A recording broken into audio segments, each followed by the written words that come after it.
Hello दोस्तों।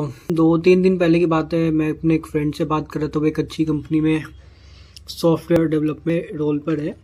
तो AI से क्या इम्पैक्ट हुआ है उसके जॉब पे और वो कितनी हेल्प ले रहा है, ये डिस्कस हम लोग कर रहे थे। तो फिर मैंने सोचा मैं थोड़ा रिसर्च करूँ कि क्या एक्चुअली में इम्पैक्ट हो रहा है इंडस्ट्री में।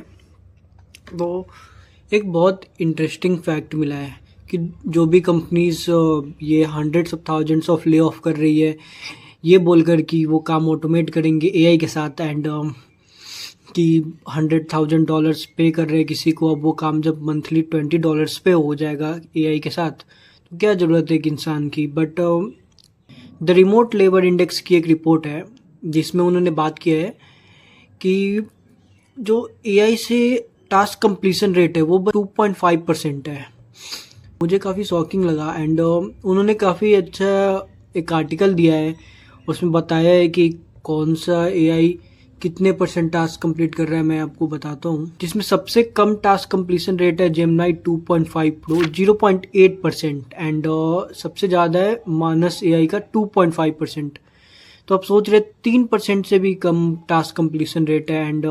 एंड एक्चुअली में जो कंपनीज ने ले ऑफ किया है उनमें से मैं एक और न्यूज़ सुन रहा था, तो उसमें उन्होंने बताया कि 50% कंपनीज ये डिग्रेड कर रही हैं और वापस रीहायरिंग कर रही हैं जिन्होंने ले ऑफ किया था। तो उस रिपोर्ट में उन्होंने काफ़ी अच्छे से बताया हुआ है कि फेलियर्स के एक्चुअली रीजंस क्या थे।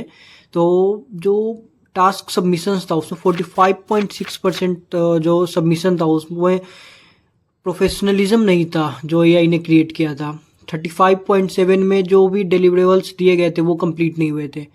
17.6% में फाइल करप्ट थी या फिर एम्प्टी फाइल्स थी। एंड 14.8 में विजुअल इनकन्सिस्टेंसीज थी। एंड देन उन्होंने फिर बताया कि जो स्क्रैच से जो काम क्रिएट होता है, लाइक लोगो, साउंड इफेक्ट, सिंपल रिपोर्ट्स, उसमें तो यही काम कर लेती है। बट अगर हम डिटेलिंग्स में जाना स्टार्ट कर देते हैं तो वहाँ पे अपनी रिलायबिलिटी कम हो जाती है। एंड तो अभी ऐसा नियर फ्यूचर में नहीं है कि तुरंत में एटलीस्ट कि एआई ह्यूमंस को कम्प्लीटली रिप्लेस कर दे।